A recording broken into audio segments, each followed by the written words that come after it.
so? Mm-hmm. Good style, nice imagination. I think he's a very talented man. Well, thank you very much. Oh, it's nothing really.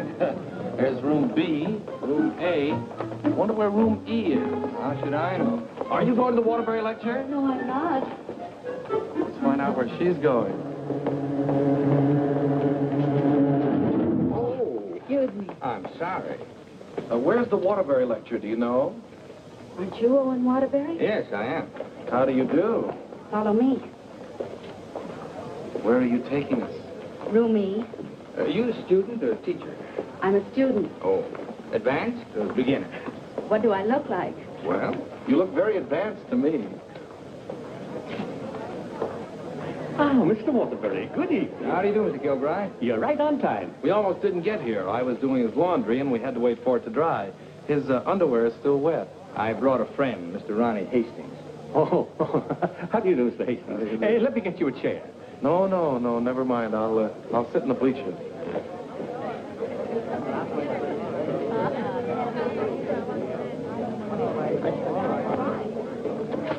Hello. Hello. You going to be a writer, too? I hope to be someday. This lecture should help you a great deal. He's a great writer, isn't he? Oh, yes. Of course, he gets most of his ideas from me. Excuse me. Yes? You're sitting in my seat. Oh, I'm terribly sorry. Good evening, Miss Gaylord. Hello, Mr. Scott. Anybody sitting here? Yes, Clarence Henderson. But he's out sick tonight. Well, then why did you make me move? Oh, Clarence and I don't speak. Oh, well... Attention, class. As I promised you, our guest speaker tonight will be none other than Owen Waterbury, author of the new bestseller, Last Year's Love. Mr. Waterbury. Oh, louder, louder. That's enough. I understand that most of you hold all sorts of jobs during the day, and yet you've been studying the technique of writing in the evening.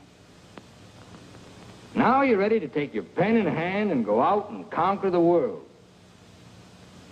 You know, I'm hardly the person to tell you how to write because I don't follow any rules. Today, the writer is asked to keep one eye on the bestseller list, the other on art. That's divided loyalty, and that makes for dishonesty. I must confess, I've been guilty of this dishonesty, too. But now that I've made my position secure, I'm going to try to write a really good book.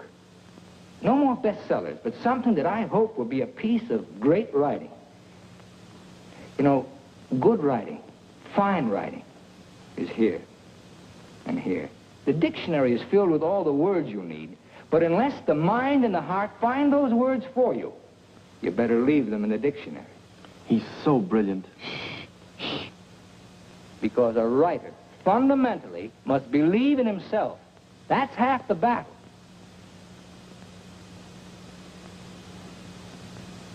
I'd like to interrupt my little talk for a moment to say that I'm going to be in a position to help somebody here in this class. Beginning tomorrow, I'm going to need a secretary. I've already placed the request with the University Placement Bureau, and man or woman, whoever qualifies, will get the job. That's very nice of you, Mr. Waterbury. Well, it's not a big job, but the surroundings will be wholesome. And you'll be able to serve your apprenticeship under someone who's already established. Well, so much for that. I remember when I wrote my first novel. It took a lot of work. I starved, lived in a little back room, all the while consoling myself that I was going to be another poet. So you're really going to work for Owen Waterbury? Well, I was offered the job by his personnel manager. I've heard a lot of weird stories about Owen Waterbury. Oh, you hear weird stories about any famous person. Why, last night his talk was actually inspiring. Steve, do you realize you've been here 5 years? Well, isn't that a little too long for anyone with my ambition? Where does Mr. Waterbury do his work?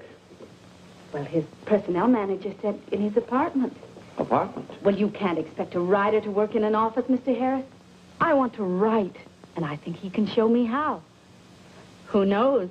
After a year with him, I might even be autographing copies of my own book in one of your bookstores.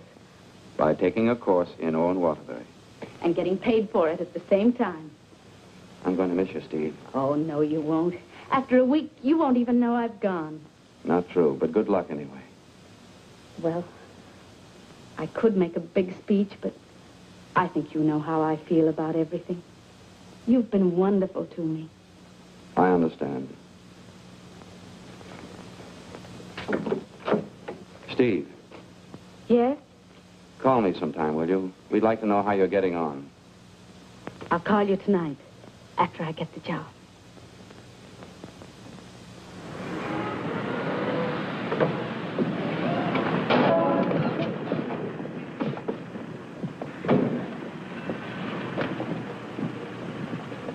Why don't you watch while you're parking? Well, you can back up, can't you? You got a reverse. Never mind, Bill. Just save your energy for upstairs. Smart guy. Hand me the bag, Bill. Yes. I'll take it upstairs for you, man. Anything drives a cab these days. Apartment 3E. Thank you. Now, just remember, Bill, if he says one word that's out of line, just one word, I want you to bop him right on the jaw. They might take my license away. Not for protecting a lady. Well, come on, in or out, in or out. You know, I hit pretty hard. The harder, the better. Is he a big guy? 6 feet of bluff. I'll cut him down. I didn't get this nose for nothing.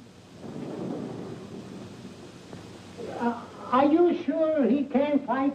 He's a writer. Writer? Fighter? Now, remember, if he just so much as opens his mouth... Don't worry, I'll shut it up. I got a bigger mouth than he's got.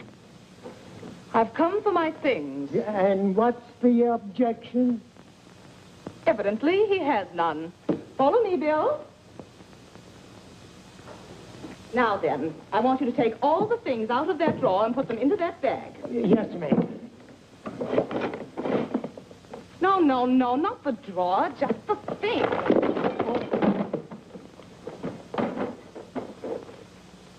Oh, come in. Come right in. That's right. That's Mr. Waterbury's former secretary. She quit this morning. Won't you sit down? This is my mink. And how? Waterbury gave that to her as a Christmas bonus. My typewriter. Well, that was sort of a New Year's bonus. My aujourd'hui. She brought her own aujourd'hui. My pot. She cooked once in a while. My bourbon. She drank a little. My cigarette box. She smoked, too. My lipstick. Shall we adjourn to the library? Your frankfurters. Goodbye, Mr. Waterbury. Good thing you didn't open your mouth. Thank you. Come along, Bill. Don't bother with your inferiors. And now, miss, what can I do for you? This is your new secretary. Oh, yes, you're from the Kilbride School. Yes, I am. Say, look at that. She knocked over a bottle of ink all over the carpet, and it's going to be hard to get out, too. Oh, would you try cleaning it up, please, Mary? Not me. The landlady says I'm not to clean up any more messes. Just do my regular work and get out of here.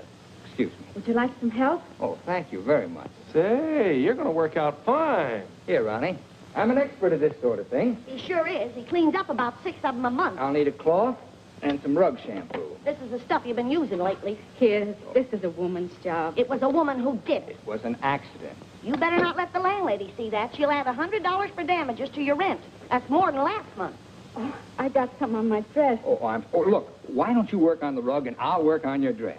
Why don't you two work on the rug and I'll work on her dress? I'll work on my dress. I'll work on the kitchen. You like hot dogs? Occasionally, yes. Fine, we'll have them for lunch. And for dinner, we'll have steak. Lunch? Dinner, what? I haven't even been interviewed yet. What's your name? Stephanie Gaylord. What do your friends call you? Steve. Oh, that settles it. I think she should be hired. How are you on shorthand? 120 words a minute. Do you do laundry? Well, my own, generally. Well, you're going to have to learn to do silk shirts, 120 a minute. I'll do the cooking. And eating. Do you live here, too? No, I live next door. But he hasn't been there since July. That's because I have no kitchen. Well, we share our kitchen on a cooperative basis. He cooks and he eats. You know, Owen and I went to school together. I was in kindergarten, and he was in the 8th grade. Then I went to high school, and he was still in kindergarten. And then I studied piano and became a character in every Waterbury book. And what were you in last year's Love? I was the chorus girl who studied piano and was very bitter about the world. Where'd you work before? Who, me? I was secretary to Charles Harris. He owns the Harris bookstores all over the country. And how is Mr. Waterbury's latest novel doing? Second only to the Bible. Oh, well, he won't like that. You married, Steve? No, I'm not. Please, Ronnie, I'm not interested in whether or not Miss Gaylord is married. Oh, no. My biscuits are burning. I've had married secretaries before, and, well, their husbands were a little troublesome. They were murder. His working hours are very peculiar.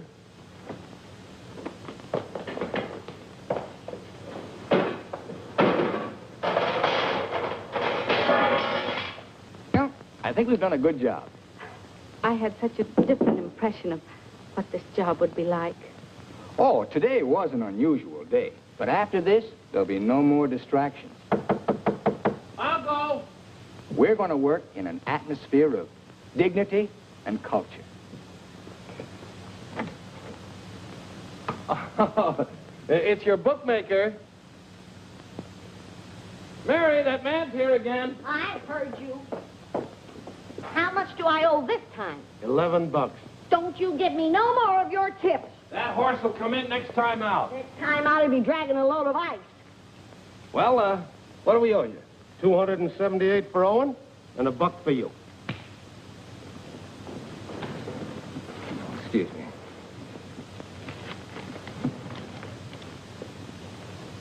Here you are.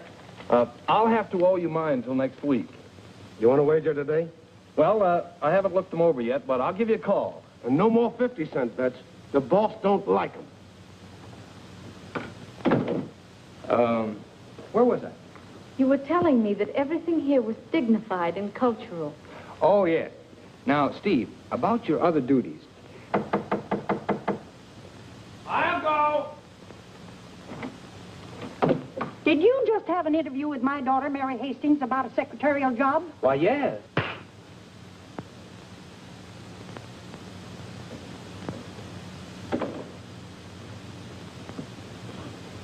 I have a message for you. Well, what's the message? Mr. Waterbury, I don't think I want this job. Well, why not? Well, when you spoke at class last evening, everything seemed so refreshing. And when I read your novels, they were filled with such quality and high purpose. And I'm afraid all that's spoiled now, so no harsh words, no hard feelings, just get somebody else. Well, if that's the way you feel, Miss Gaylord. Are you walking out on Owen Waterbury? Don't beg the girl to work for me, Ronnie. Just call the agency and get another girl. Now, you know you don't mean that. We both like this one. Are you going to let me out of here, or do I have to call the police? They're here already. I came for the rent. Mrs. Reeves, I just mailed you a check this morning. Oh, you always do that, knowing full well that I only live downstairs. Any damage this month? Oh, it's been a very, very uneventful month. Oh, the carpet again. Mercy! This fish belongs here. And this duck up here, you throw the whole room out of contour. Mrs. Reeves, if you'll excuse I me... heard some screaming just outside the door. New secretary? Well, yes. You being hired or fired? Miss Gaylord has just been engaged. Oh, too bad, Mr. Waterbury, because something moved in the apartment upstairs would just fill your every requirement. Well, unfortunately, Mrs. Reeves, the job has just been filled. Well, I want you to meet her anyway. Felicia!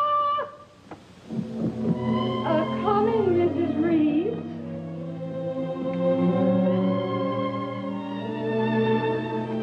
Felicia Adams. I want you to meet the famous Owen Waterbury. How do you do? Him. How do you do? How do you do? Felicia came to California to get into the movies. Now, who does she remind you of?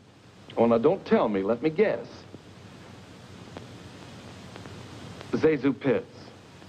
Oh, of course not. Felicia, in addition to being a secretary, is a very good actress, aren't you, dear? Take off your coat and let them see.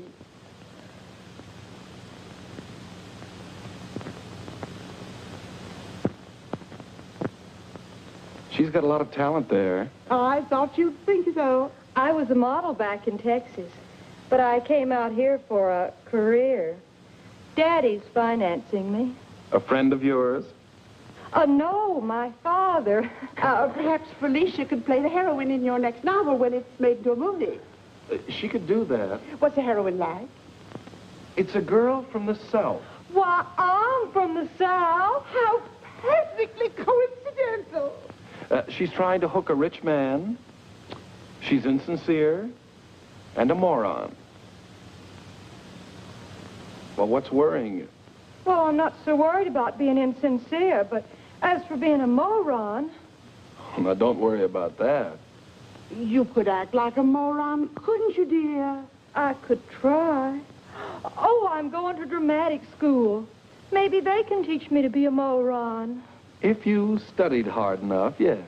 It'd take a lot of work. Look, Mrs. Reeves, I haven't even started my novel yet, and it doesn't look as if I'm going to if I'm continually interrupted. Well, we'll leave and let you work. Oh, Ronnie, I'm having a party for 50 guests tonight, and I'm expecting you to entertain for us at 9.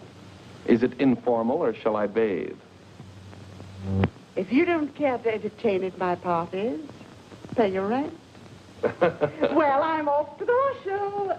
You haven't got a chance.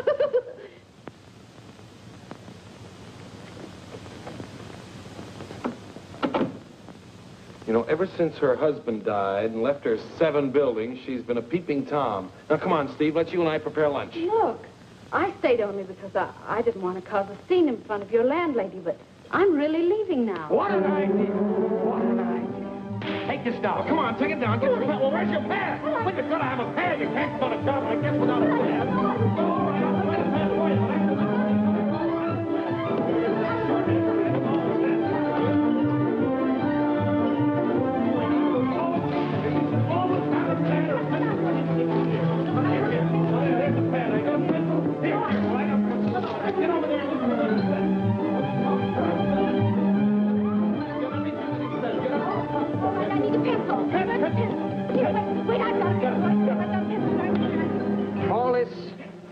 Notes on my new novel. That's all for now. Tomorrow morning at 10 o'clock.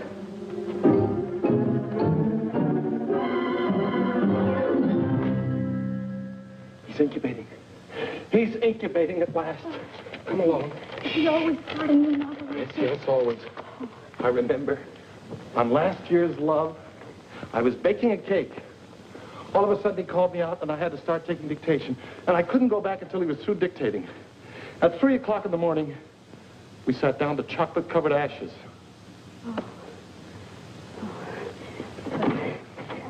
Well, I'll see you at 10 o'clock in the morning.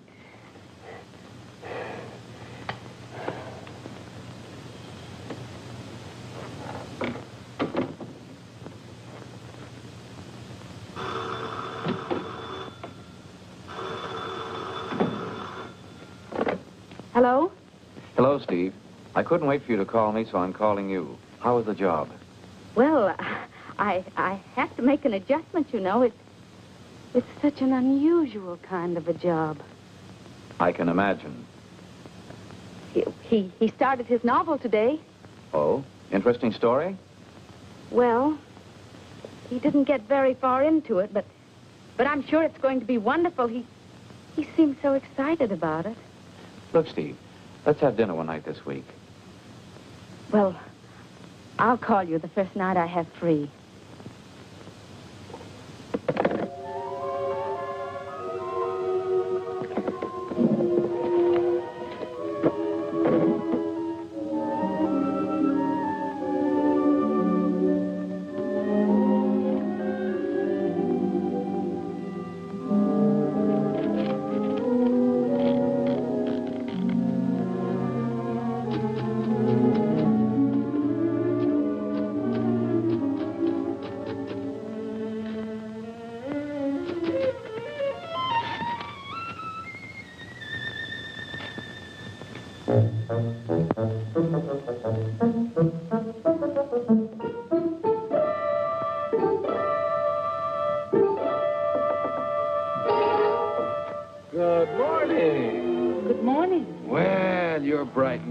Morning. It's 10 o'clock. Say, did you ever think how you'd look in mink? Well, I see you've got your pad. Keep your pencil poised. The genius is still dressing.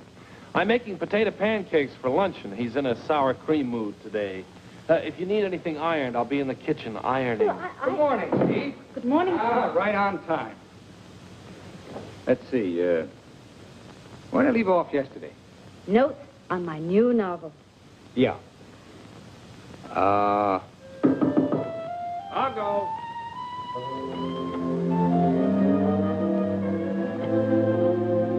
Hello. Hello. Hello. Hello. Hello. Hello. Wow. Now, where did I leave off? Notes on my new novel. Oh, yeah. Make that notes on my new novel by Owen Waterbury. That's good. Oh, that's real good. Don't you think that's good? Oh, I like that. Chapter 1, General Introduction of Characters. Chapter 2. Well, I'll do Chapter 2 tomorrow. Chapter a day? That's swell. You sure you're not tired? Miss Gaylord, you stay here and answer the telephone. I'm going to the beach for some salt air. Well, be sure you don't bring any home with you. Right, boy. Let's drive someplace nice, like Santa Barbara. Well, honey, anything you say.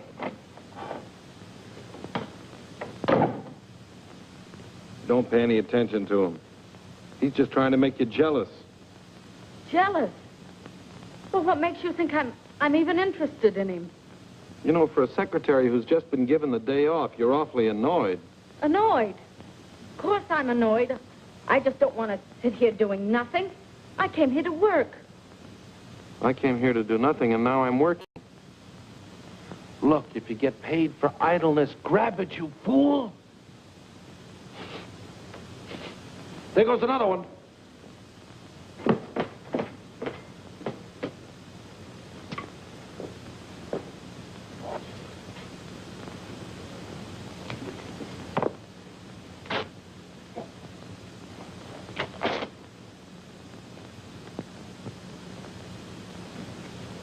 Look, I'd like to ask you a question. Yes? Does Mr. Waterbury intend to write a book? That's a very interesting question. Waterbury's a genius. What do you think he's doing right now? Incubating. Exactly. And whenever he goes through a mood like this, a great book comes out of it. I'll bet he does a lot of writing tonight.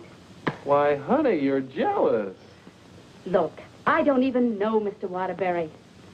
At this point, I'm not even sure I want to. Of course not, honey.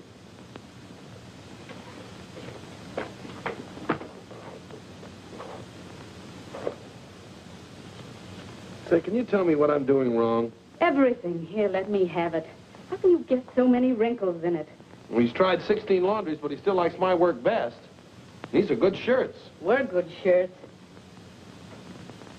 You know, I just thought of something. What? I must be going out of my mind. Why? Well, I went to night school for a whole year to learn to be a writer. And here I am doing a guy's laundry. Oh! It's not done yet.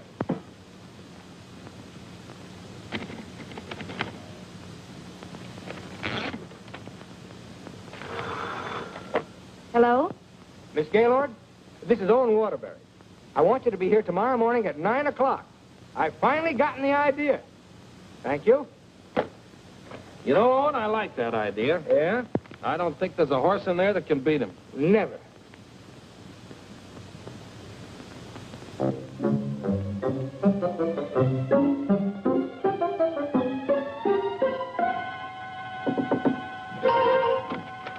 Morning. Morning? Oh, leave your coat on, Steve. The taxi will be here in just a minute. Got a pair for her? Well, she can use mine. Where are we going? To the races. The race? Haven't you ever been? I've never in my life. Swell. Always lucky the first time. Come on. But what about that idea you had that... Oh, that can wait till after the third race. Look, I got a horse in here. Look, Mr. Waterbury, I don't think I ought to go along. Say, are you complaining about being paid to go to the races? Come on!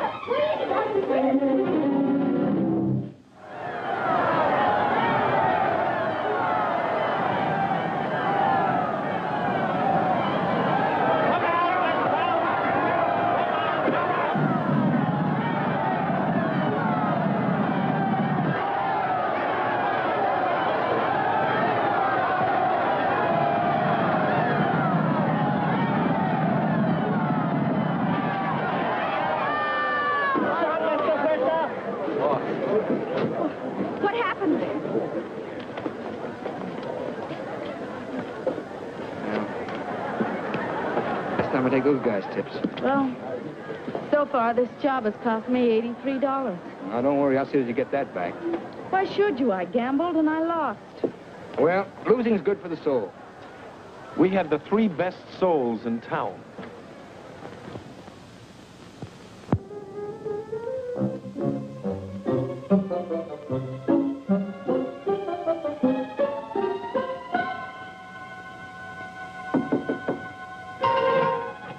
Good morning. Morning. Well, leave your coat on, Steve. The plane leaves in 35 minutes. Plane? Where are you going? Las Vegas and get back the $83. Las Vegas? I can't go to Las Vegas with you. Well, are you objecting to being paid while working? Paid?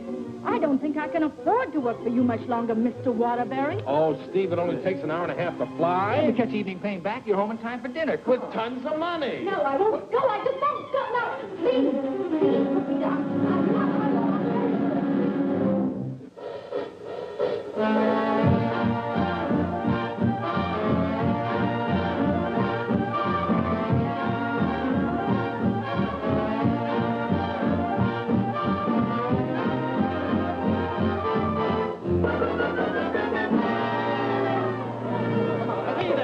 Seven, you lose. Next shooter. Right here, right here. No story shooter. No dollar bets here. When do you think you're on? Los Angeles? Hit the road. Come on, baby. Here we go. Come on.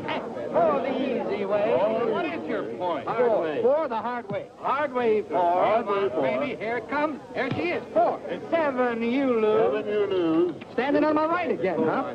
When are we leaving, Mr. Waterbury? Leaving, I'm stuck 3,000. But you said we'd catch the midnight plane. There'll be another plane at 2, darling. Next shooter, please. Grab the right shooter. Come on, let's go. I thought working for a writer was going to be so uplifting. Perhaps you lose. Perhaps you lose. See what you did? But I didn't do anything. She didn't mean it. What are you grinning about? I'm betting on crap. Everything was going to be so intellectual. Perhaps again. Go back, lady. Are you doing that on purpose? Hey, what did I do? You're doing all right, honey. What's her point? Her point is craps. Can't you make anything but craps? I was going to meet only literary people. Craps, Smith. You're my dream girl. Never saw that before. Don't make any more craps, understand? I'll tell him when he comes in. Keep your mind on the dice. Put this all on 7. She's bound to make this time for once. You know, I'm writing a novel too, Mr. Waterbury. It'll be a honey. A 2 and a 1. Correct. 4 straight. Get out of here. That's goodness. What's wrong? Keep your mind on the dice when you roll them. How dare you speak to me like that? Just for that, you roll your own dice. Craps again. Baby darling, Rich. Come on, bring it in. Over here. Come on, lad. Money. Gaylord. Steve, where are you going? I'm going home, and I never want to see you again. You're a fraud, Mr. Waterbury, a cheap, egotistical fraud, and your whole existence is something I want no part of. I'm sorry I even met you because you've spoiled something for me. You've spoiled my impression of Owen Waterbury, the writer. Steve, look, you can't go home alone. I'll take you home. Steve, please sit down, will you? I want to talk to you, please. Steve, honestly, this gambling, it's an insidious thing. It changes a person. I'm really terribly sorry. Well, then why don't you put a stop to all of this and get down to work? I guess I'm afraid. Afraid of what? I'm afraid I'm not the great writer I started out to be. Instead, I'm just a commercial hack. Oh, no, you're not. Didn't you see how everyone at the university treated you with awe and respect? Why don't you write another love story? I'd be going backwards. Backwards? Stick to your last. You know the story of the clown who always wanted to play Hamlet? If you keep telling yourself you're a failure, you'll be one. If I try another love story, will you work for me? If you work, I'll work for you. Thank you. I'm poor again. I just switched to 7s.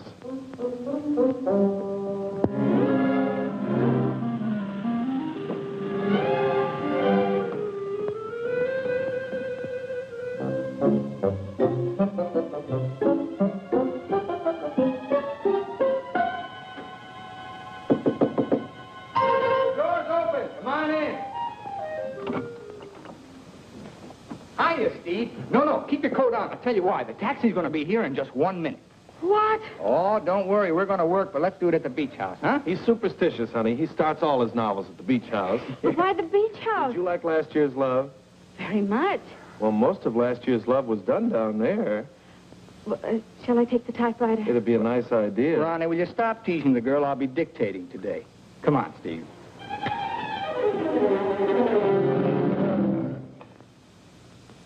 I'll dictate this in outline form, and then I'll polish it up later. Yes, Mr. Waterbury.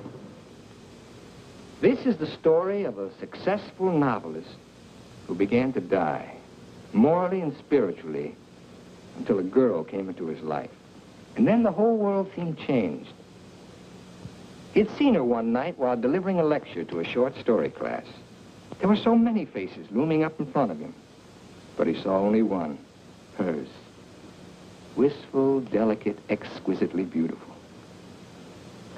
Without her knowledge, he arranged to make her his secretary because in that fleeting moment, in that single instant, he knew he was desperately in love with her. One day, he asked her to go to his beach house and work there because he wanted very much to tell her the way he felt, but he lacked the courage. Mr. Waterbury, Miss Gaylord, when I'm working, I don't like to be disturbed. Sorry. Where was I?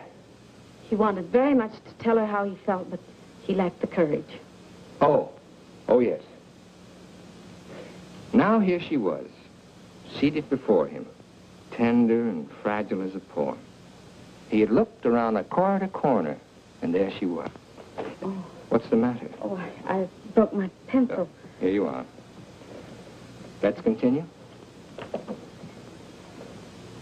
He was tempted to take her up in his arms and sweep her to the summit, but he didn't dare. He knew very little about her, yet there was nothing else he needed to know. As he strode up and down the room dictating, he looked toward a polka dot necktie. What's the matter with you? Nothing. Oh. Where was I? Polka dot necktie. Oh, polka dot necktie. He was impressed by the loveliness of her hair, her soft blue eyes, her delicate mouth. A breathing, living thing that made him exalted and inspired. He wanted to take her in his arms and smother her with kisses and drown himself in the beauty of her soul, but he was a coward. How do you like it? It has possibilities. Suddenly he threw caution to the winds. Leaned over and kissed her. She melted in his arms and offered no resistance. Wordlessly, they held one another in silent embrace.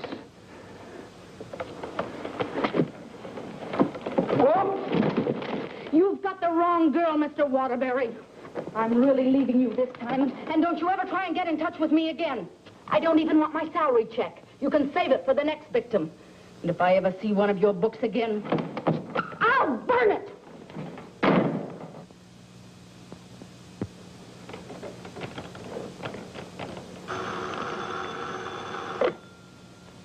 Hello. Well, hello, son. I just thought I'd call you and let you know I made dinner for the three of us. And ask Steve if she likes popovers. Steve's just quit. Yeah. I'm dictating a harmless little scene. Suddenly she takes offense, slams me on the couch with a hammerlock, and walks out. Is she insane? Well, I'll call the agency and get them to send over another girl. I better get one who likes broiled chicken, because that's what we have for dinner. Don't call anybody. I'm not going to go to work for a long time.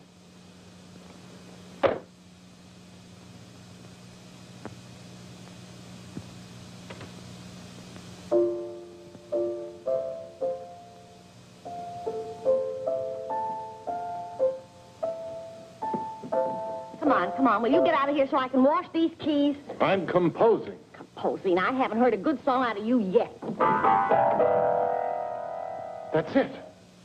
Give me that again. Thank you very much. What are you calling that thing? I got a cold in my nose. Come on, sing it. Oh, Mr. Ronnie, Oh, don't be silly. I just want to hear the quality. Snip, snip, here's a handkerchief. Ka-choo, ka-choo, gesundheit to you. Let yourself go and blow. Oh, let yourself go and blow. Sad, ain't it?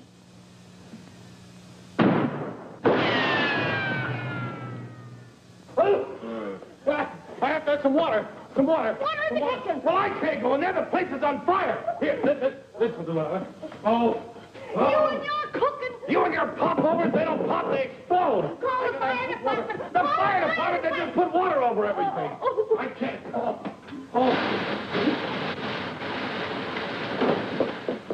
I'm going to tell a landlady on you. Oh, I'm going to tell a landlady on you.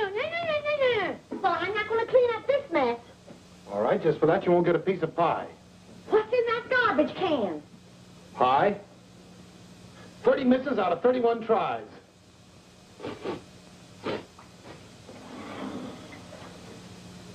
$31 misses. Well, at least the roast chicken's safe.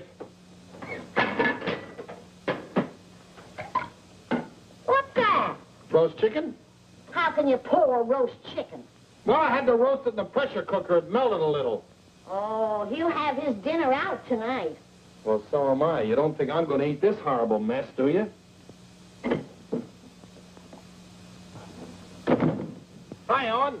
Hi. He has a nice roast chicken for you, Mr. Waterbury. Give him a glassful. Mr. Waterbury, I think it's my duty as your servant to tell you what just happened in the kitchen. Hold on, Mary. Why don't you go home? Mr. Ronnie set fire to the kitchen. I don't care if he sets fire to the whole apartment. You see, Tattletale? A lot of good it did you. I'm going to tell the landlady on you, and you too. Well, what happened down at the beach house? Will you stop asking me silly questions? I told you on the phone. She quit, that's all. Well, she had some nerve. But I don't need her. There's a lot of other secretaries. Of course there are. Just as capable, efficient, and just as cute. Sure. We never did find out how good she could type. Well, I'll call the agency and get another secretary. No. I got a better idea. What you gonna do? I'm gonna pack. Where you going? New York, change of environment. I work better there. Gonna get rid of the apartment? Yep. Well, what's gonna happen to me? What should happen to you? That's a very unfair question. Boy, I'm not gonna let a little thing like a secretary throw me off balance. Never in a million years. I got a life to live, too. Wonderful, beautiful, exciting life. I got a book inside me, a great book, full of intensity and scope. Boy, you know something, Ronnie? I'm glad this happened. I'm down to earth now. What happened? Well, you can still use it. Elsie called. She's, sorry she quit in a huff, and she apologized for the cab driver. See? That's what Steve will be doing tomorrow. Calling and apologizing, but I won't be here. Say, what am I running away for anyway? I'm not afraid of her. That's what I like to hear. That's the real Owen Waterbury. Listen, call Elsie. We'll take her out to dinner. We'll take them all out to dinner, a different one each night. I'll go and change my apron and be right back.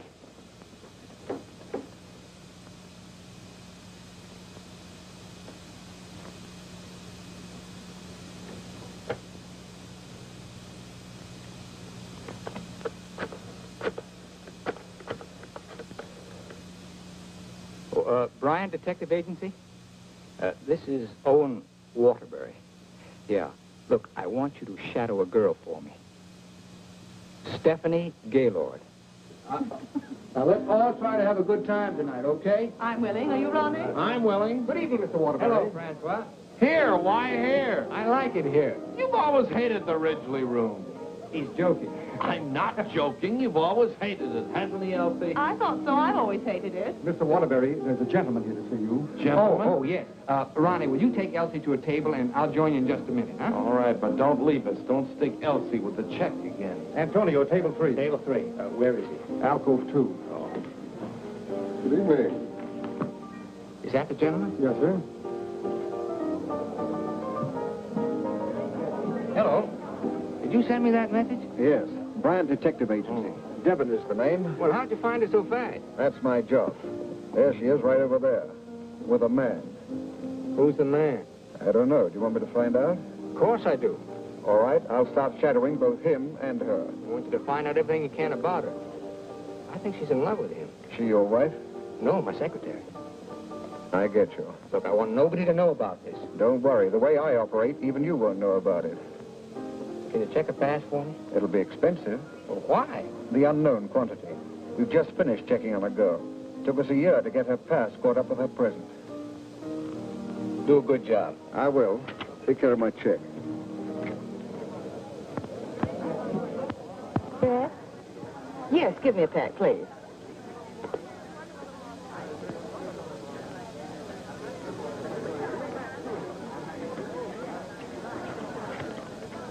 Thank you.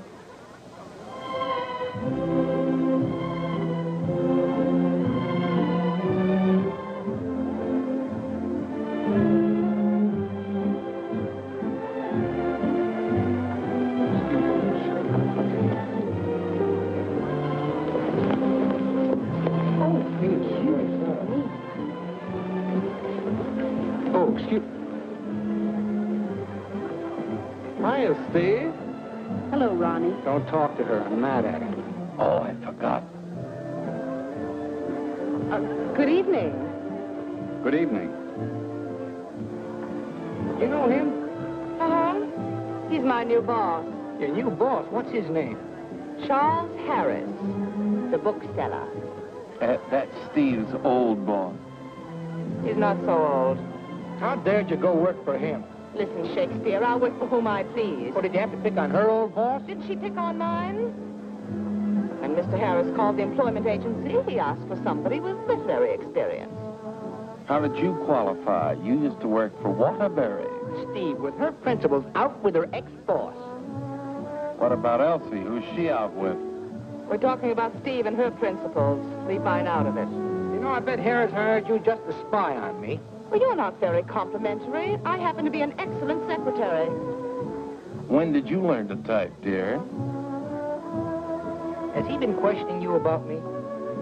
Only the normal questions about my experience. You didn't talk, did you? Ronnie, will you stop looking at everything as one big, long laugh? Oh, I've got a laugh for you, lover boy. What? They're going to be married. They're what? They're going to be married. Where are you going? I want to talk to her. Your order, please. A broiled chicken. Yours? Well, I'll have a glass full, too. Hello. Good evening. Mr. Harris, Mr. Waterbury. Well, congratulations. I just heard the good news. What good news? How about you marrying Stephanie? May I dance with the bride? That's entirely up to her, isn't it? May I? Thank you. Not at all. So she decided to get married to the wrong guy. Are we going to dance, or are you going to dictate a novel? Oh, now why should a nice, intelligent girl like you marry a man she doesn't even love? For your information, I'm not marrying anyone. Oh, well, now I respect you. You respect all girls who decide not to get married. Going back to work for him? Is this a quiz, or are we going to dance? Well, it could be both.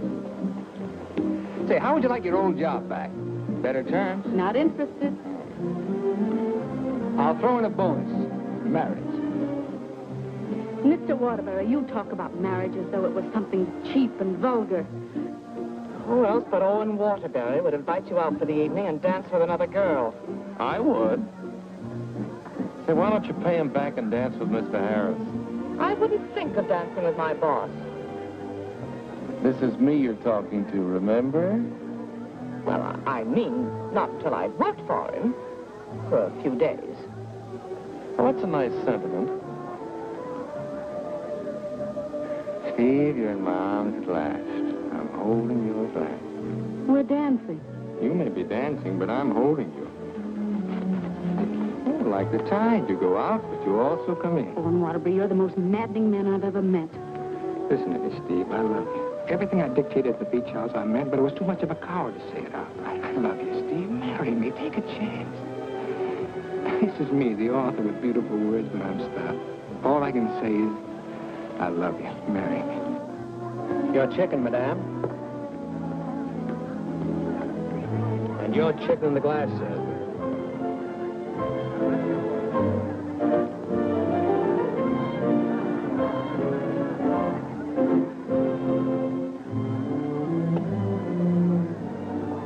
Harris looks lonely.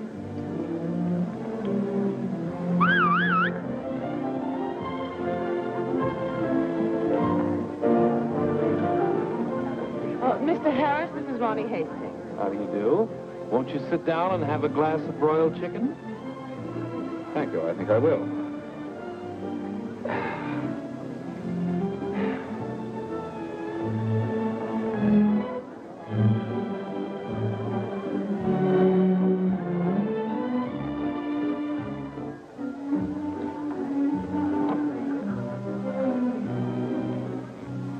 You ever hear the story of the unholy three?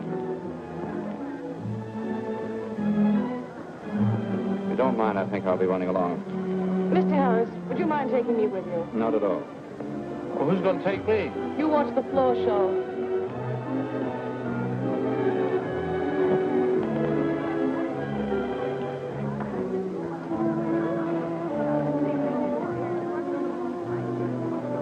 Want to dance? I'd love it.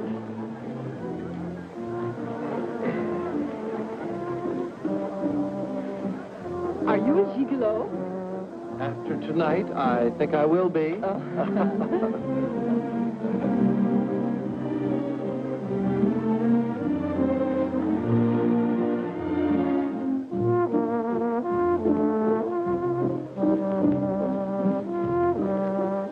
Isn't life strange? When one gets up in the morning, one never knows what one will be doing in the evening, does one? Oh, dear.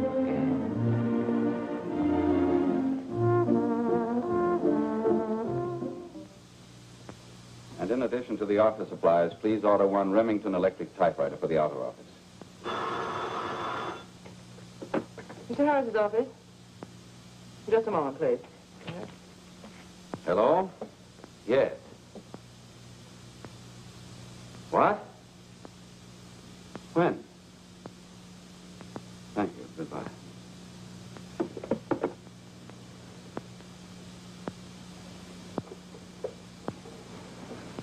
What's the matter? Is anything wrong? Owen Waterbury just married Steve. He didn't. Oh, yes, he did. I never thought she'd marry him. I never thought he'd get married. Well, here we are, honey. Welcome to Honeymoon Manor.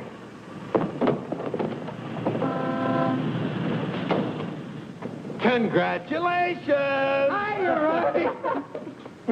May I be the first to kiss the bride? Or am I the first? I'm not a very wide-awake bride. Honey, let's get some sleep, and then we'll go over to the beach house, huh? How long you been driving? 24 hours. Las Vegas and back. Ow. Hey, whose bags are these? Oh, those are Felicia's. As soon as I told her the news, she decided to move out. It's a good idea. Darling, this is quite a threshold. 3 stories up. Well, we can use the threshold upstairs. Oh, good idea. Hiya, Felicia. Congratulations. You did very well. She certainly did. I'll get you moved in as soon as I get her moved out. Okay. Why don't you try the building next door, dear? Driver, old lady's home. Whoop. Hello, Mary. Oh, I'm so happy for both of you. Well, thank you, Mary. Very sweet. Yes, darling. Hello, darling. Hello, dear. Votre bagage, madame et monsieur? I made a wedding breakfast. Spaghetti and meatballs. Look, Ronnie, I know you're trying to be helpful, but, well, this is our honeymoon, and, well, we'd like to be alone. Oh, sure, sure. Say, Steve, be nice to him, will you? He's my only means of support.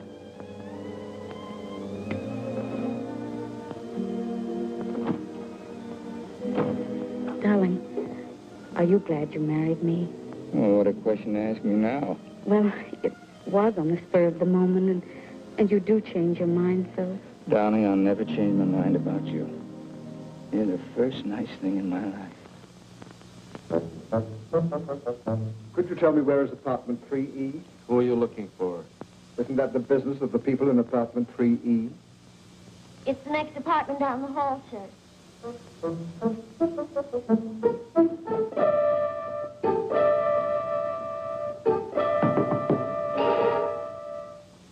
I beg your pardon?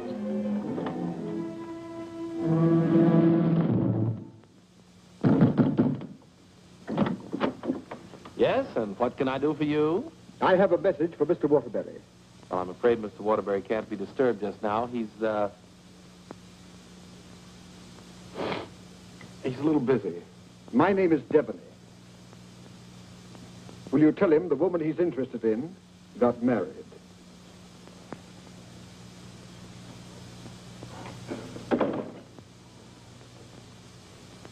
Hey, Owen!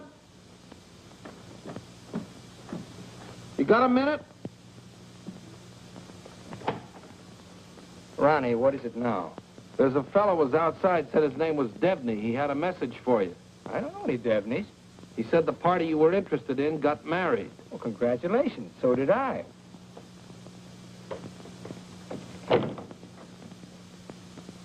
Darling, whom were you interested in who got married? There's only one married girl I'm interested in.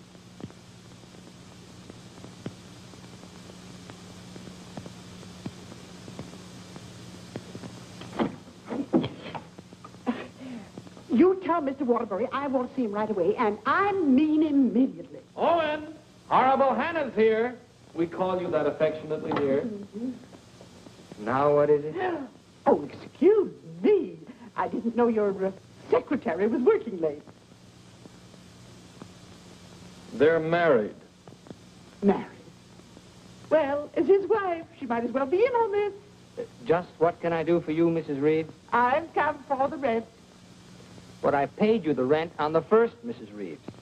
I've had to make a new rule, Mr. Waterbury. I don't take bad checks. When'd you make that rule? Since you moved in. Darling, do you happen to have $485 in the bank? I think so. Well, could you write me out a check till I get this thing straightened out? I can't understand how my account got so low. That's $6,000 for the crap game? Oh, yes.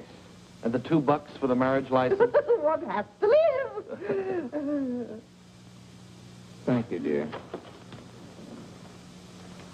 Thank you, Mrs. Waterbury.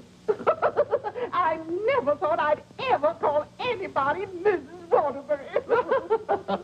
Well, I'll just walk you down the hall. Oh, thank you, Ronnie. Is this any good? She's loaded. Well, I suppose an explanation is in order. You don't owe me an explanation. Oh, but darling, I want to explain. Oh, excuse me.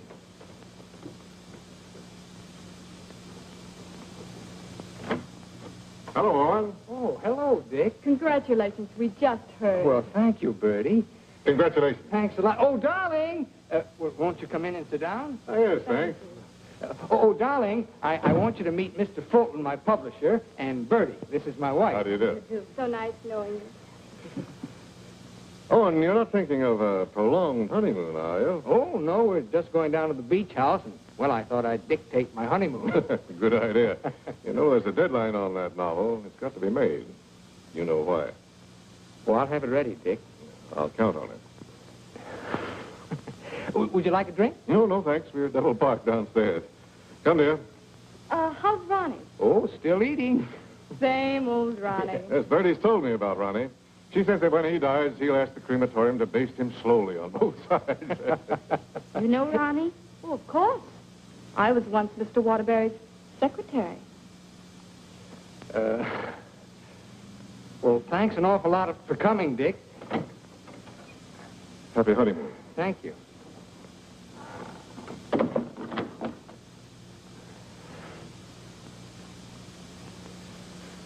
Darling, why did Mr. Fulton look at you so accusingly? Well, I owe him $20,000. I drew it as advance royalty against my next novel.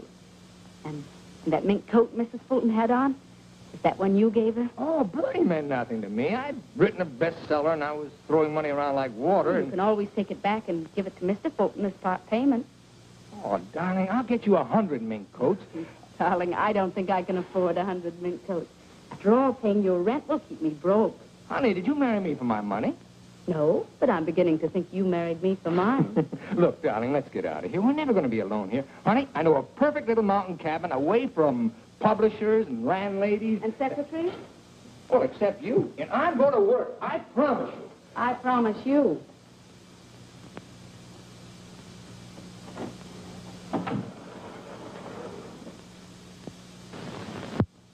How long did you work on this book, Owen? 4 months. I'm rather proud of this one, Dick. Where's Mrs. Waterbury? Oh, Steve's down at the village getting groceries. She wants to prepare you one of her special dinners. Well, I'm afraid I can't stay for dinner. I have to catch that next train back. Dick, let's drop the suspense. How'd you like the book? I'm going to let you have it right between the eyes, Owen. You don't like it? I hate it.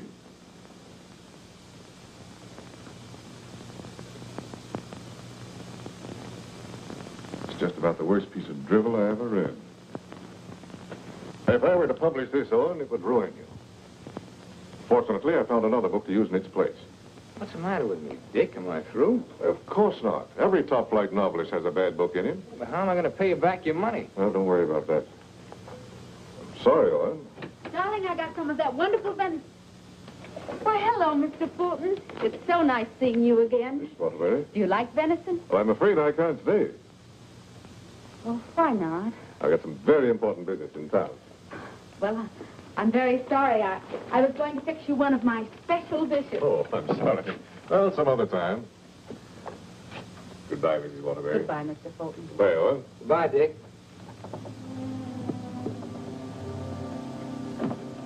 He doesn't like me. No? Do you think he's right? He's always been right. Until he married Bertie. Oh, what's that got to do with it? Well, maybe he's changed. Ever think of that? Maybe he sees you through different eyes. Oh, you talk like a fool. Oh, and let's face it. Your book is now being published by a man who sees his wife in your arms on every page. He thinks that girl in there is Bertie in you. You're a child. Bertie meant nothing to me. He doesn't realize that. And he's still a human being, even if he is a publisher. And he's a man. Let's get away from here tonight. Tonight? Oh, and you blame me, don't you? Oh, not really, Steve. It's just that it's so distracting to have a man's wife as his secretary, too. I've got to try another book fast, and I'm going to have to get myself another secretary. So I'm fired, is that it? Oh, Steve, it'll be better for both of us if I work by myself. It'll give you a chance to work on your own book. I'll make dinner.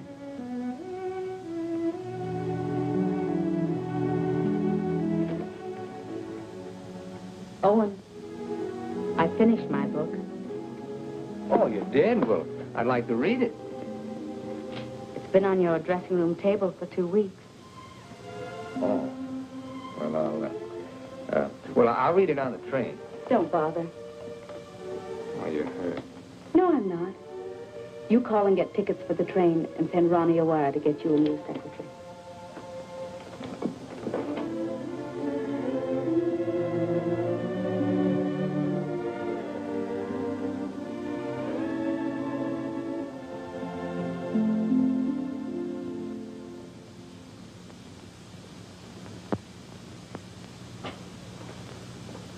Oh, hello, Mrs. Waterbury. Hello, Elsie. Mr. Harris told me you phoned in from the station. Did you have a nice honeymoon? Very nice, thank you. It must be lovely up at the cabin this time of the year. Yes, it is. A Waterbury original? His last. Steve. Hello, Charles. Sit down, won't you? Thank you. Oh, you're looking fine, fine. Well, 4 months of the outdoor life. None the worse for it. Charles, I want you to do me a favor. This is Owen's latest book. Fulton doesn't like it. I want you to read it and let me know what you think about it. I'll try to be as objective as possible. You will be, I know. And I have another manuscript for you. Mine. You finished it? Yes, it was a long uphill pull. Oh, I've changed the title so many times that I finally decided to call it Dawn's Yearning. What does Owen think of it? Owen hasn't read it yet. Oh? He hasn't had time. He's been busy writing. He couldn't concentrate on it. I'll be glad to read both of them. Thank you, Charles. Goodbye, Steve. Goodbye, Charles.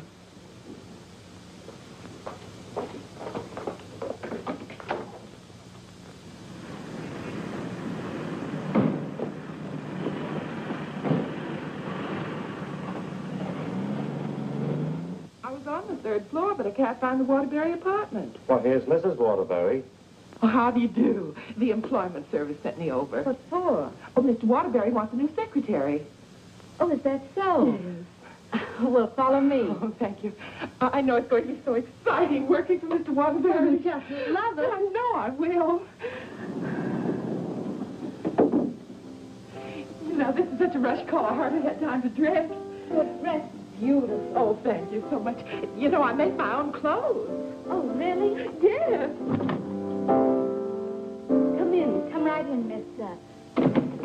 What did you say your name was? Hilda Schneebacker. Miss Schneebacker. Owen, darling, this is your new secretary. How do you do? This is my husband, Owen Waterbury, and this is Ronnie, our next-door neighbor. How do you do? Can I get you something to drink? Oh, have you any beer? Well, I should say we have. And we have pretzels, too. You know, I could just drink a barrel of beer. What did you ask for on the phone? I thought they knew our account. Dope. Oh, don't bother.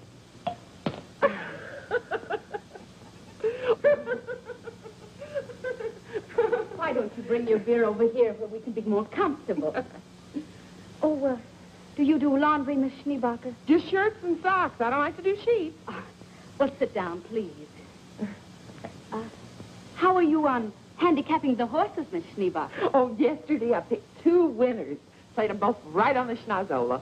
Oh, and I think she's enchanting. What size coat do you wear? Do you have to wear a coat on the job? Oh, Mr. Waterbury likes to give all his employees mink coats for Christmas. Oh, I wish I'd known that. I could have saved the skunk's life. I wonder who she means. I'm going to love this job. You're all so nuts.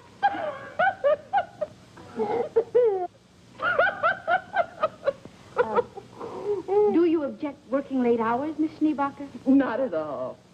A room with a girlfriend. I haven't seen her since New Year's.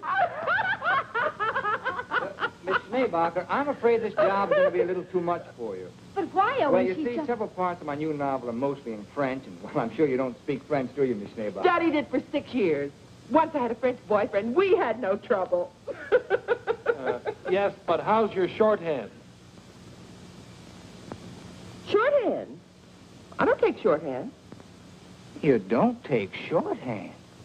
Well, no. The agency said this was strictly a typing job. Oh, no. This is mostly a shorthand job. But I could learn it. I'm afraid not.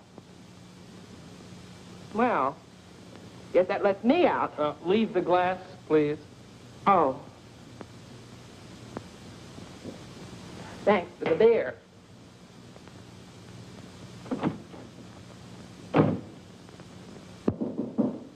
That must be the next one. The next one? I told the agency to keep sending them until we said when.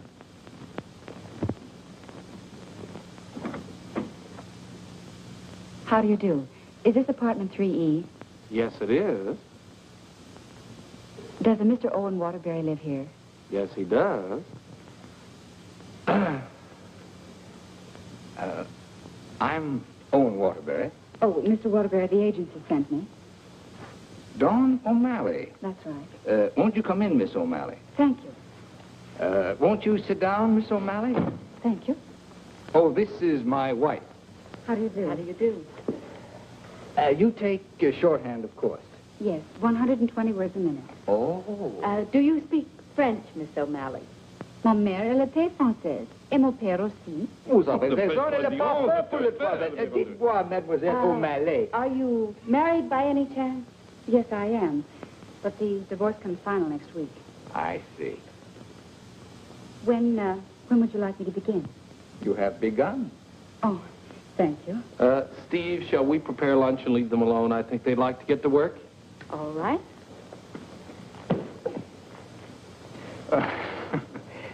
Tell me, did you ever work for a writer before? Yes, once about 3 years ago. But I'd rather not talk about it. Oh, well, why not? Well, he asked me to work late one evening and began getting a little fresh. So I called the police. All I want to do is work. I guess the publicity ruined his career. But he deserved it. Don't you agree? Yes, I do. How about lunch, Miss O'Malley? Oh, I've already eaten, thank you. And you, darling? No, thanks. I'll skip lunch today. You will just love living in this building, Mr. Scott. And you'll just love the Waterburys. They're so bohemian. Crude. I'll go.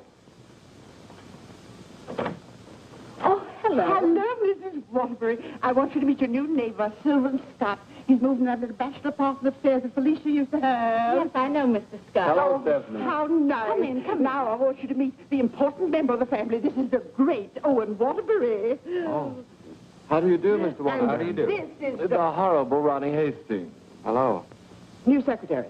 Yes, she was just hired and I was just fired. Mr. Scott's a writer, too. My building will be just crawling with them. Yes, Mr. Scott and I went to night school together. We sat next to each other. Mr. Scott used to be a ball player. Just look at those shoulders. And they're not padded either. Well, what do you know? Sylvan writes that wonderful radio program called John's Mother's Lover. John's mother's sweetheart. Oh, yes. Tell me, confidentially, is John's mother going to marry her, sweetheart? No, John's father objects. John has no father. Oh, poor John.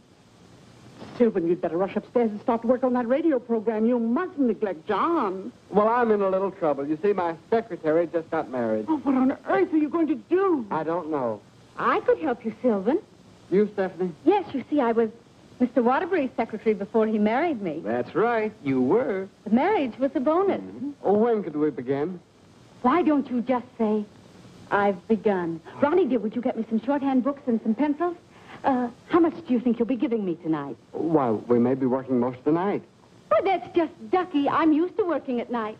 Goodbye, darling. Don't work too hard. I won't. Come on. Oh, thank you, Ronnie. Bye. Well, I seem to have fixed everything up. You certainly have. Well, I guess I'll run along. Must you go? I was just poisoning the tea. Oh, Ronnie, you're such a kidder.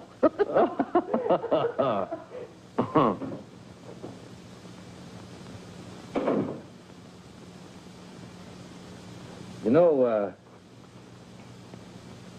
you're going to really like it here, honey child. Watch your hands. I don't tolerate familiarity from anybody, and I mean anybody. I once ruined a man's career, and don't you forget it. Miss O'Malley, you may have the day off. Why don't you make it a year? But I haven't even begun yet. Oh, that's all right. You get paid just the same. Oh, well, all right. What time tomorrow? Oh, any old time. Suit yourself. But I don't understand. Well, how about noon? All right. Thank you.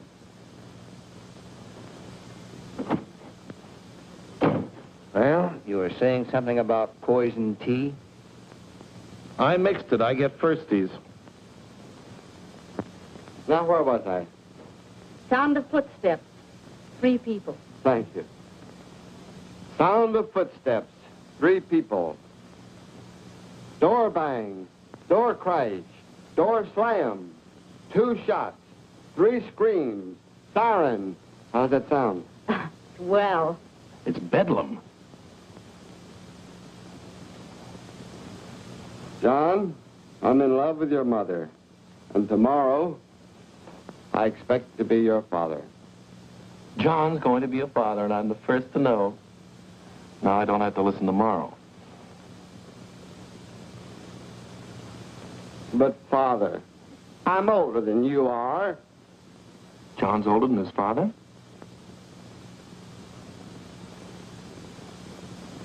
What happened? That's what I'd like to know. I don't know. But don't you worry, Miss Waterbury. I'm not going to do anything.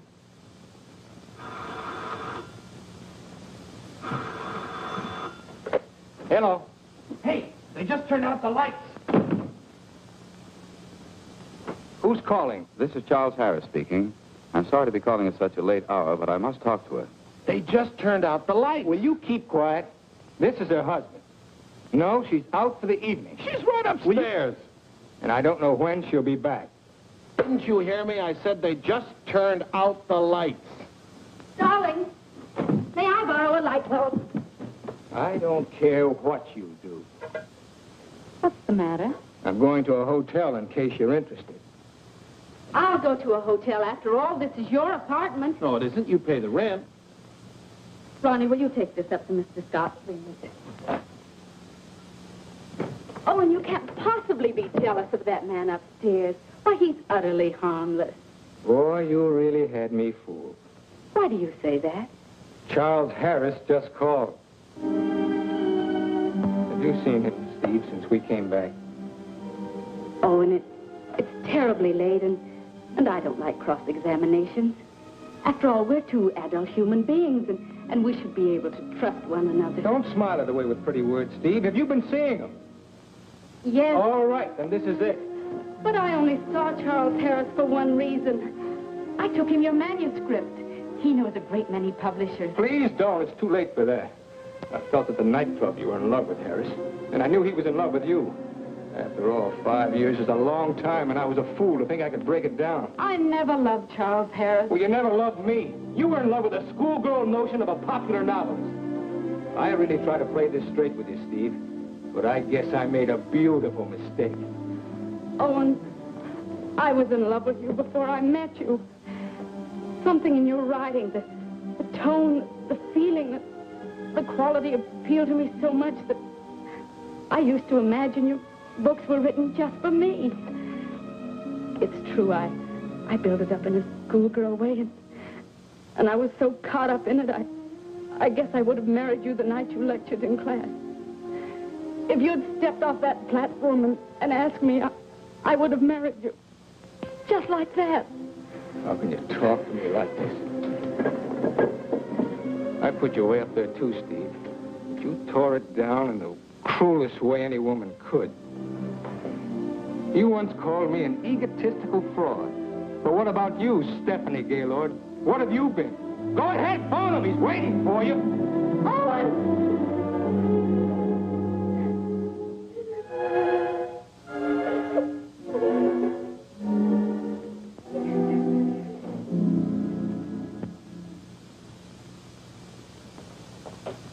Good morning, Mrs. Waterbury. Good morning, Elsie. I have an appointment. Yes, I know. Mr. Harris has a surprise for you. Won't you come right in? Steve. Good morning, Charles. Stephanie Gaylord, this is Mr. McNally, Mr. Hudson, Mr. Burke of the Literary Times. How do you do? How do you do? How do you do? So you are Stephanie Gaylord. Sit down, Steve. It's a big morning in your life, Steve.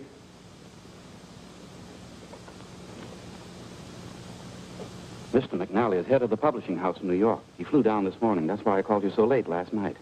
We've read your book, Miss Gaylord. How long have you worked on it? About 5 years. I'm recommending it for the McNally Winslow Award for first novel by an unknown. I didn't know you were going to show my manuscript to anyone. I couldn't do anything else after reading it. But don't you see what this will do to Owen? What has Owen got to do with it? Well, Owen's the big guy in my family, and his novel's just been turned down. If this happens on top of that, it would just about destroy him. He has to have a sense of importance. He's lost all faith in himself. You mean your husband would feel a sense of competition with you? You don't understand, Mr. McNally. Owen's in trouble. And as his wife, I I have to help him climb out of it. Steve, I thought you wanted to write more than anything else in the world. I thought so, too, before I married Owen. What about Owen's manuscript? Did you read it? Yes, it isn't bad. It's good. But it doesn't have what this has.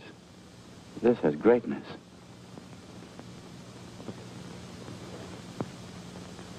Thank you very much, gentlemen. Steve, please sit down. I want to talk to you.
I'm giving your popovers another try. Well, give me time to call the fire department. No, Miss O'Malley. That's not the line I gave you. I'm sorry, Mrs. Scott. All right. Let's try it again. Yes, sir. John, Mother, I've changed my mind. I don't like your sweetheart. Mother, well, I like him. That's all that matters. John, as your son, I refuse to approve the marriage. Mother, you're not marrying him. I am. How does that sound? Stinks. Amen. Mr. Hastings, I must say you're distracting. You know, you shouldn't be using Mr. Waterbury's apartment or Mr. Waterbury's secretary. Well, Mrs. Waterbury isn't here, and I've got to get the program out. Why don't you work in your apartment? She won't work upstairs. Well, then why don't you work without her? I can't. I'm a dictator. Dear, why won't you work upstairs? I don't work in men's bedrooms. It's not a bedroom. It's a bachelor apartment. My husband was a hotel manager. One room is a bedroom. 2 or more is an apartment. Sylvan, she's got you there. Oh, come on, let's work. Hello, Mr. Waterbury. Yes, what can I do for you? Remember me? I'm Devaney of the Brand Detective Agency. Oh. What's this? A bill for $845.62. For what? For shadowing and delving into the past of one Stephanie Gaylord. But I married her. We've shadowed married women before. Hi, Owen. Get rid of this guy. You want me to call the police? I am the police. What's this doing here? That's my laundry. Do you expect my wife to do your laundry? Say, that's a little large for you, isn't it? That's Mrs. Waterbury's laundry. That's mine. Well, take it and get out of here. And as for you, Mademoiselle O'Malley, you're fired for taking dictation from somebody else. Well, that suits me just fine. I wouldn't work for you even if I did like your horrible writing. Where's Stephanie? I don't know where she is. I know where she is. Where? You pay this bill and I'll let you know. Oh, Ronnie, do you happen to have $845? And 62 cents. Why don't you write him a check? Oh, yes. Call that number right away. Here's the detailed report. It's very amusing. You see, I had to shadow you at the same time that I shadowed her. Here's Stephanie. Oh. Good. Stephanie, where are you? What? What are you doing there? Stephanie, if there ever any chance of our getting together, this kills it now. Finally and for all time, we're through. Charles Harris's apartment. Just like that. No sense of shame. Well, maybe she got her old job back and is working for him. At his home? What decent, self-respecting girl worked for a man at his home? Maybe she's his secretary. Please, don't tell me about secretaries. He could tell you. Here's the report. Page 3 is wonderful. Right. Call the employment agency. I'm going to show her. Look, I want a girl this time who's capable and efficient. I'm calling for Mr. Owen Waterbury. A fast typist. I don't care what she looks like. We don't care what she looks like, as long as she's attractive. Do you take shorthand? Oh, but of course. 120 words a minute. Uh-huh. And, what did you say your name was? Miss Pigeon. Her name is Miss Pigeon? Everybody says I'm flighty. Where did you work before? I'm just out of secretarial school. I think it would be wonderful working for you, Mr. Waterbury. You see, I hope to be a writer myself someday. Oh. Have you ever been married? Oh, no. Never. And you have no objections to working on weekends? Oh, not at all. My time's completely my own. And you think Mr. Waterbury's just wonderful? Mm-hmm. This is a clay pigeon. I've come for my things. Follow me, Bill. I know just where to go. I want you to take everything out of that drawer and put it in that bag. Right. I knew you'd come back. But it's only for a moment. Where's the mink coat? I didn't get a mink coat. Come into the bedroom, Bill. What's the matter? Short of minks? Say, haven't you been here before? Sure. I came with the other one. I got a cab stand downstairs now. If you need a cab, just open the window and holler. Well, I'm going to do a lot of hollering now. That's his former secretary. Get my bag and things out of the closet. Oh, so you're not in love with Harris, but you go to his apartment. You wouldn't let me explain, and now I'm not going to. Explain? What kind of an explanation could you make anyway? It doesn't matter anymore. You're right, it doesn't matter anymore. Isn't she getting awfully personal? What a wonderful typist. Charles Harris's apartment. Just like that. Just like that. Anything else, miss? Yes, my picture.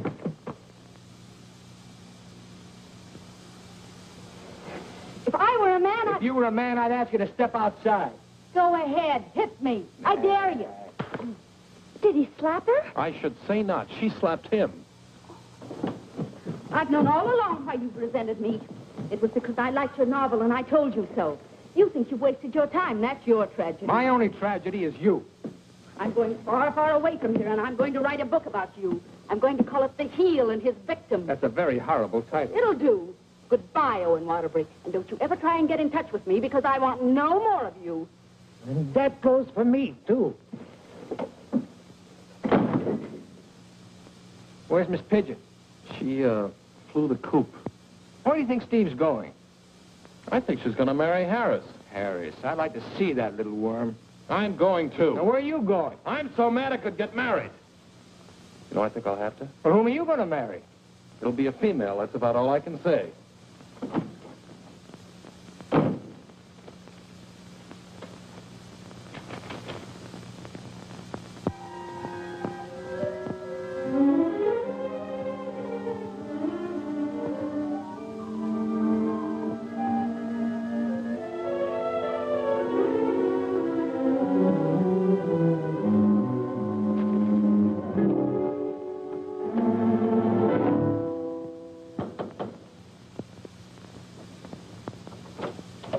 I'd like to see Mr. Harris. Your name? Owen Waterbury. Excuse me, sir. And excuse me. I didn't mean to disturb you and my secretary. Your former secretary. Oh, I didn't know you were in the middle of dictation. Your sarcasm is quite uncalled for. Of course, I don't have to tell you what I think of a man who behaves this way with a secretary. You keep out of this, Elsie. Look, Charles and I are going to be married. Congratulations. What? Just where does that leave my wife? How do you suppose she's going to feel about this? She's in love with you, you know. You never deserved as fine a girl as Stephanie anyway. You know, Harris, I've always wanted to tell you that I really think you're a crude person. Your motives are very obvious. You've given me a lot of grief ever since I married Stephanie, and I came up here to tan your hide. So put up your hands and defend yourself like a man. Oh, you can't nobody's hide. Oh, listen to me, you fool. Why do you think Stephanie came up here in the first place? Because she wrote a novel and Harris wanted to have it published. But she didn't want that. She was afraid it would hurt your vanity and wreck your marriage. She wanted him to help you instead. Oh, look, I've read your last book, the one Fulton turned down. It's grand, it's exciting, it's wonderful. Fulton's wrong. He's just jealous because of Bertie, and it's all your own fault, Mr. Great Guy. You know, someday Stephanie's going to be a better writer than you are. That's my opinion, and you've always valued it. Here, Stephanie's novel. Read that and really get jealous. You know, you're not going to get her back. She's gone away, and it serves you right. I hope I kicked a little sense into you, but I doubt it. Goodbye, Mr. Waterbury.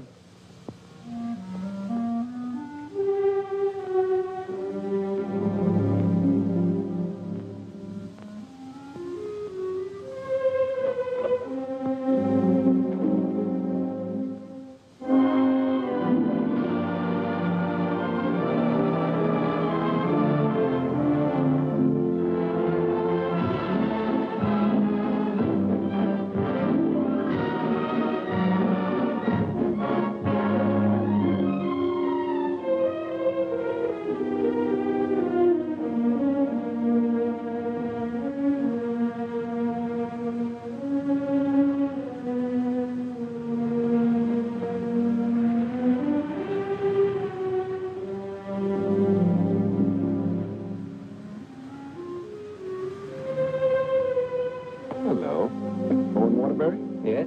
I've got to serve you with these papers. What for? Suit for divorce from Mrs. Waterbury. Thanks.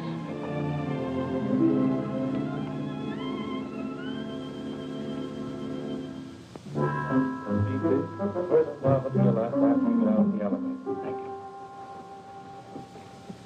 you. Oh, mine's 3. What's yours, please? 4C. Isn't that Sylvan Scott's apartment? Oh, is it? I didn't know who lived there, but I'm his new secretary. I see.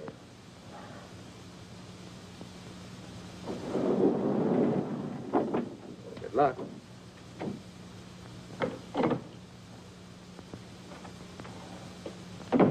Hello, Mr. Waterbury. Hello, Mary.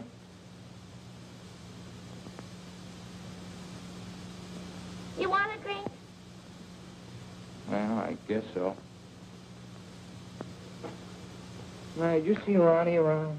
Well, I haven't seen Mr. Ronnie in about 3 days. But I heard Kelly got married. Married? Gee, that's funny. He didn't even invite me to the wedding ceremony. Me neither. Ronnie gets married. I'm getting a divorce. Did you know that, Mary? Mrs. Waterbury's divorcing me. I sure was sorry to hear that, Mr. Waterbury. She was an awful nice person. So was you. At times. Thank you, Mary. Well, I see Scott's hiring a new male secretary. Well, Mr. Scott doesn't live in this building anymore. He moved out yesterday. Oh. Well, who moved in up there? Mrs. Waterbury. Yes, she's a big writer now. Well, of all the nerve, I'll fix her. She can't do this to me.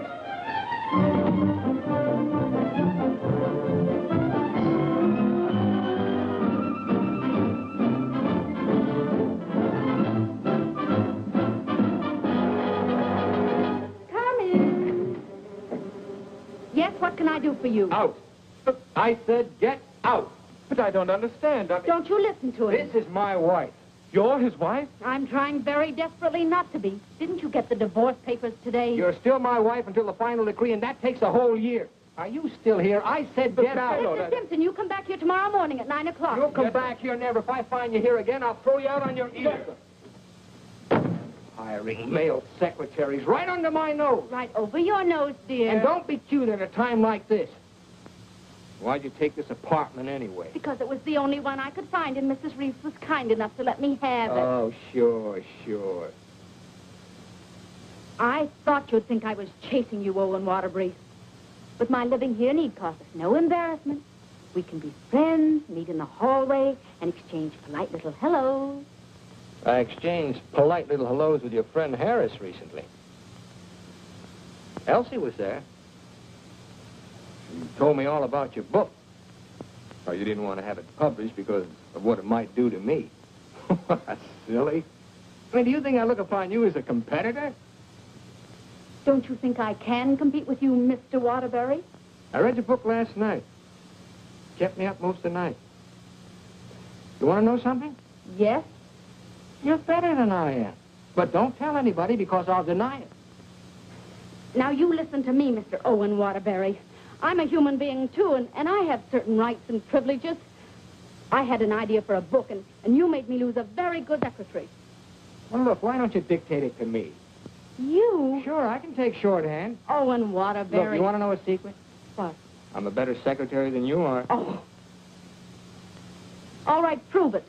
Get the shorthand book and pencil. Okay. And I don't want to hear another word about our personal problems until I get this down. Let's call this Notes on My New Novel by Stephanie Gaylord. This will be the story of a girl who became secretary to a very egotistical man who thought he knew everything there was to know about writing. Oh, now, wait a minute, Steve. Please, you're interrupting my train of thought. He was attractive in an ugly sort of way. Thanks a million. Will you please stop interrupting me? But he was filled with childish frustrations and complexes which She, in her silly way, tried to cure. Now, wait a minute, Steve. I'm not going to sit here and take down this... Listen, this is my new book. Until she suddenly discovered he didn't need a wife. He needed a psychiatrist. A psychiatrist? That does it. Now I'm insane, am I? Okay. But if you publish that book, I'll sue you. You just go ahead and sue me if you think I'm afraid. Hello. You know, this book sounds very interesting, but there's one thing I better know. Did she love him? Well, of course she loved him. She loved him deeply, devotedly, desperately. Then why didn't you say so? I've come for the rent. Ronnie is your new landlord. Oh, no. That vase belongs up there. And this belongs here. And this belongs here. Oh, Ronnie, do. Ronnie.